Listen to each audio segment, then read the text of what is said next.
Sasa China imeitaka Marekani kukoma kutumia vitisho vya hatua za kisheria na vikwazo dhidi ya Cuba baada ya Washington kumshtaki rais wa zamani wa Cuba Raul Castro kwa mashtaka mauaji. Wizara ya mambo ya nje ya China inasema inaunga mkono kwa dhati Cuba katika kulinda mamlaka yake ya kitaifa. Raul Castro anashutumiwa kwa makosa 4 ya mauaji na kula njama ya kuua raia wa Marekani yanayohusiana na kuangushwa kwa ndege 2 miaka 30 iliyopita. Serikali ya Cuba imekosoa shtaka hilo na kusema lina msukumo wa kisiasa. Uchumi wa kisiwa hicho umedhoofishwa sana kwa vikwazo pamoja na kufungiwa na Marekani. Huku hayo yakijiri, waziri wa mambo ya nje wa Marekani Marco Rubio anasema Cuba imekubali kupokea msaada wa dola milioni 100 kutoka Marekani, ikionekana kama moja ya hatua ya Marekani kuongeza juhudi ya uhusiano baina ya nchi hizo mbili. Ifuatayo ni taarifa ya mwandishi wa BBC Will Grant ikiwasilishwa na Ahmed Bahaj. Akiwa na umri wa miaka 94, Raul Castro bado anaendelea kuwa mtu mwenye ushawishi mkubwa katika uongozi nchini Cuba. Ni ndugu yake marehemu Fidel Castro alionekana hadharani mara ya mwisho katika maandamano ya kila mwaka ya siku ya wafanyikazi mnamo mwezi Mei. Kwa sasa utawala wa rais wa Marekani Donald Trump unataka kumfikisha mahakamani kwa mashtaka ya mauaji na kula njama ya kuwaua raia wa Marekani. Mashtaka hayo yanahusiana na tukio la mwaka 1996 wakati Raul Castro alipokuwa waziri wa ulinzi. Ndege 2 za kiraia za Marekani zilidunguliwa na ndege za kivita za Cuba. Ndege hizo za Marekani zilikuwa zinamilikiwa na kundi la Wamarekani wenye asili ya Kikuba waliounga mkono wahamiaji baharini, lakini serikali ya Cuba iliwashtumu kwa kukiuka sheria za anga ya taifa hilo. Rais wa Cuba amesema mashtaka hayo ni mbinu ya kisiasa isiyo na msingi wowote wa kisheria. Lakini katika mitaa ya Havana, baadhi ya watu hawakuwahi kumtetea Raul Castro. Natumaini hili halitakuwa na athari kwa watu wa Cuba. Haijalishi cheo chake ni gani. Ni mtu mmoja tu na sidhani kama itatuathiri sisi. Aliongezea kwamba ana hofu kwa sababu Biblia inasema utavuna unachopanda. Mvutano huu wa mahusiano kati ya Marekani na Cuba tangu mwaka 1996 ulitarajiwa kuwa umefikia mwisho na kusahaulika. Ulikuwa ni sehemu ya historia ndefu ya migogoro kati ya maadui hawa wa zamani. Sasa umeibuka tena wakati utawala wa Donald Trump ukijaribu kuongeza shinikizo la kiwango cha juu dhidi ya serikali ya Cuba. Mpango unaotolewa kutoka Washington ni kwamba baada ya kumwondoa Nicolas Maduro nchini Venezuela, wanaweza pia kufanya jambo kama hilo dhidi ya Raul Castro nchini Cuba. Wakati huo huo, Donald Trump amepuuza wazo kwamba mashtaka hayo yanaweza kusababisha kuongezeka kwa mvutano zaidi. Hapana, mvutano hautaongezeka. Sidhani kama kuna haja ya kufanya hivyo. Nchi hiyo inasambaratika. Ni vurugu tupu. Na kwa kiasi fulani wamepoteza udhibiti. Kwa kweli, wamepoteza kabisa udhibiti wa Cuba. Raia wengi wa Cuba hawajali sana siasa kati ya Washington na Havana, bali wanahangaika na maisha zaidi. Tangu Januari, Marekani imeweka kizuizi cha mafuta dhidi ya kisiwa hicho, jambo ambalo limeathiri kila nyanja ya maisha ya kila siku. Cuba inafahamu kwamba ina nafasi ndogo sana ya mazungumzo na utawala wa Rais Donald Trump. Sasa, shtaka la mauaji lililotolewa baada ya miongo mitatu dhidi ya mmoja wa viongozi wa kihistoria wa mapinduzi linaendelea kusukuma uhusiano huu uliovunjika kufikia kiwango cha kutorejea tena. Sasa tugeukie taarifa nyingine. Uchunguzi wa BBC umegundua kuwa kuna watu wanaofanya ulanguzi wa kibinadamu nchini Ufaransa, wakiwapa wahamiaji mawasiliano ya makampuni yaliyosajiliwa nchini Uingereza, ambapo wanaweza kulipa ili kuvuka kivuko kimoja kinyume cha sheria. Mtafiti wa upelelezi huo, akijifanya kama mtu anayejaribu kuvuka kwa boti dogo, aliambiwa na wanachama wa genge hilo kuhusu maduka na biashara ambazo ziko nchini Uingereza ambazo zingekubali malipo kwa pesa taslim au hata miamala ya benki. Zaidi ya watu 40,000 walivuka kivuko cha Uingereza kwa boti dogo mwaka jana pekee.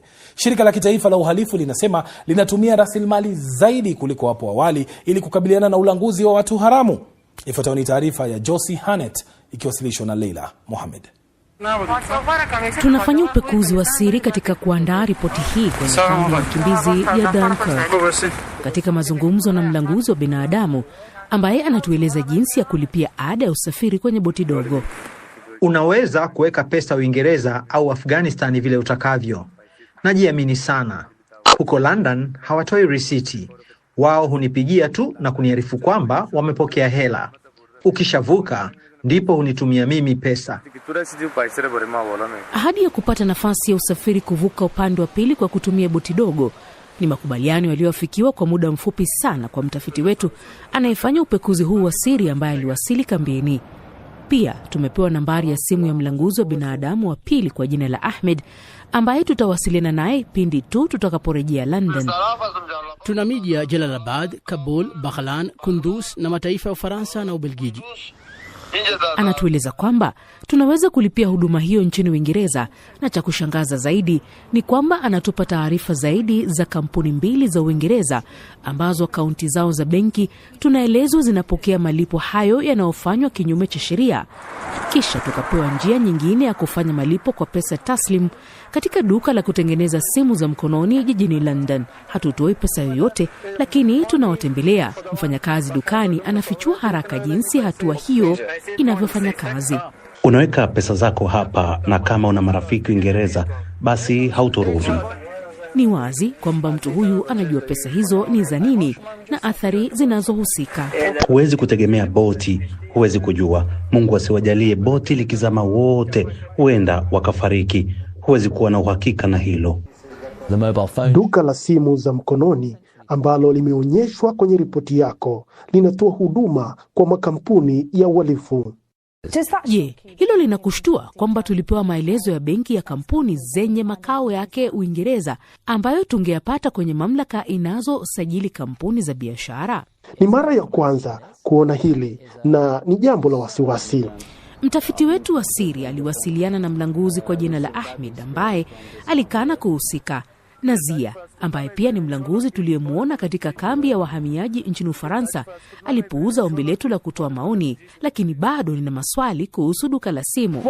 Kwa nini mnaweka pesa za watu wanaofanya ulanguzi? Hatuweki pesa hizi. Je, unajua hili ni hatari na unajua kwamba watu hufa kwenye boti hizi? Hatufanyi chochote. Kazi hiyo hatufanyi. Tuna duka la simu pekee. Shirika la kitaifa la uhalifu la Uingereza limesema linatumia rasilimali nyingi zaidi kuliko awali kukabiliana na ulanguzi wa watu.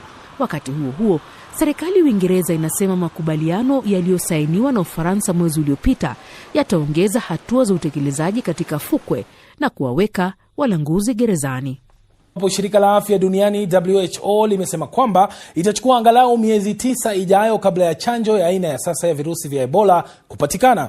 Kwa mujibu wa mshauri mmoja wa shirika hilo, kuna aina 2 ya chanjo ambazo kwa sasa zinaangaziwa kwa kina ili kukabiliana na aina hii ya Ebola ya Bundibugyo.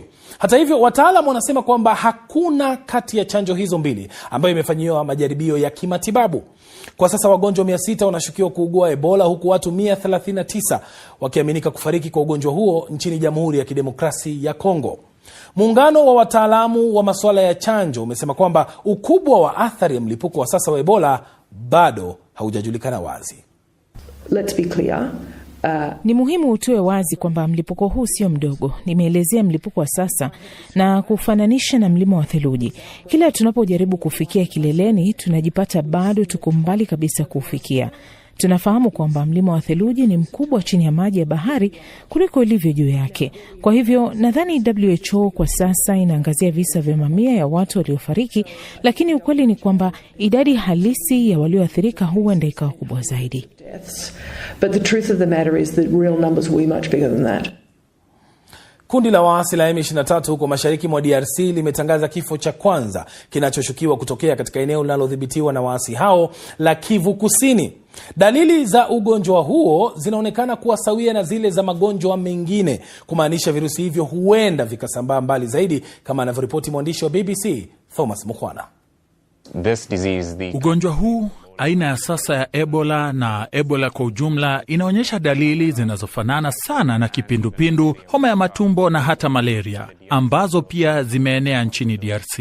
Kwa hivyo, mtu anaweza kwenda hospitalini na kutambuliwa kimakosa kuwa ana kipindupindu au malaria katika hatua za mwanzo. Lakini sasa visa vinashukiwa kuwa vimeenea kote nchini DRC na si tu katika kitovu cha mlipuko. Shirika la Afya Duniani linakadiria visa vinaweza kufikia takriban 1000 katika siku zijazo ikiwa vipimo havitafanywa haraka na ikiwa matibabu ya kudhibiti dalili za virusi pamoja na vifaa vya matibabu havitapelekwa katika kitovu cha mlipuko katika jimbo la Ituri.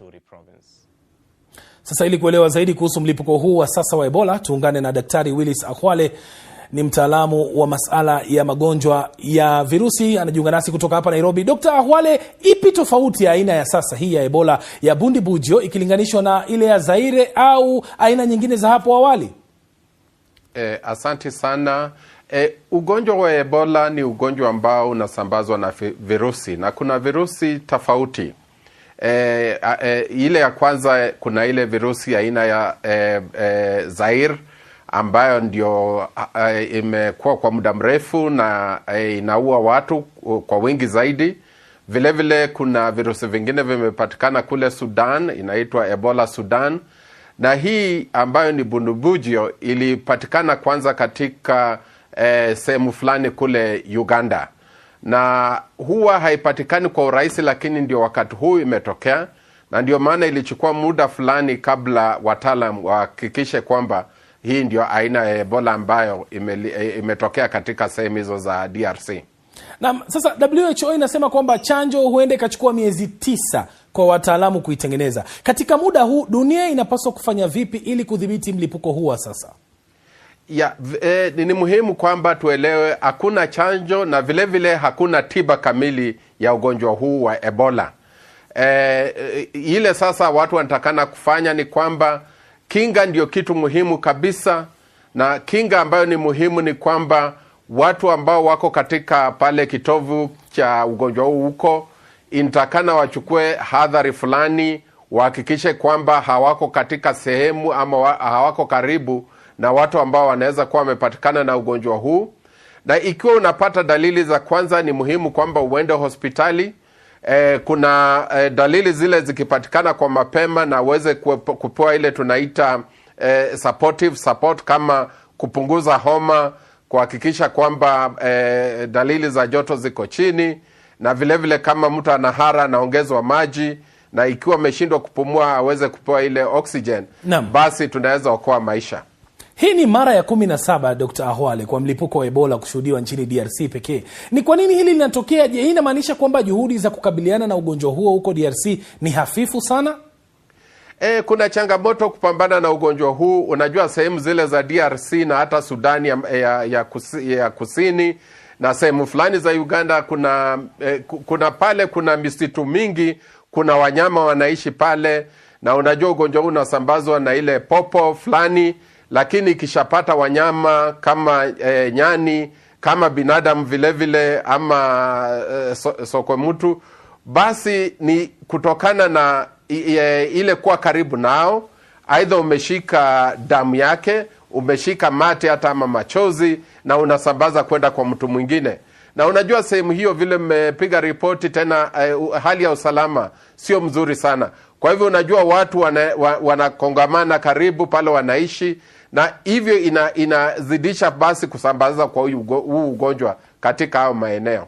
Sasa kwa kifupi, daktari, kando na kufanya uchunguzi katika mipaka kama ambavyo tumeona imetangazwa katika nchi nyingi, serikali za Afrika zinapaswa kufanya nini kingine ili kudhibiti ugonjwa huu usisambae katika mataifa mengine? Kitu ya kwanza ni kuhamasisha hasa umma. Umma unatakana ujue kwamba ugonjwa huu ni hatari. Kati ya watu 100, karibu watu 50 wanaweza kufa ikiwa wataambukizwa na ugonjwa, na ni muhimu kwamba umma ujue huu ugonjwa ni hatari. Ya pili ni katika sehemu za mipaka, na tukienda katika sehemu za mipaka vile vile tuangalia wafanyikazi wa huduma za afya. Umeona katika maeneo mengine hao ndio wanaanza kutibu hao wagonjwa, na ni rahisi wanaweza pata ugonjwa na wakafariki. Na ya tatu ni kupima. Lazima tuwe na maabara ya kutosha ili tuweze kupima na kujua ugonjwa huu hakika ni huu, ndio hata ikiwa tunatibu ama tunatafuta chanjo, tupate ile chanjo ambayo inaweza fanya kazi vizuri. Cha muhimu, unajua wakati huu kumekuwa na upungufu wa pesa katika sekta ya afya kote barani Afrika. Nafikiri wafadhili wakati huu wanatakana wajue ikiwa hatutawekeza katika wizara ya afya, milipuko kama hii itaweza kuwa inaathiri watu kwa wingi sana.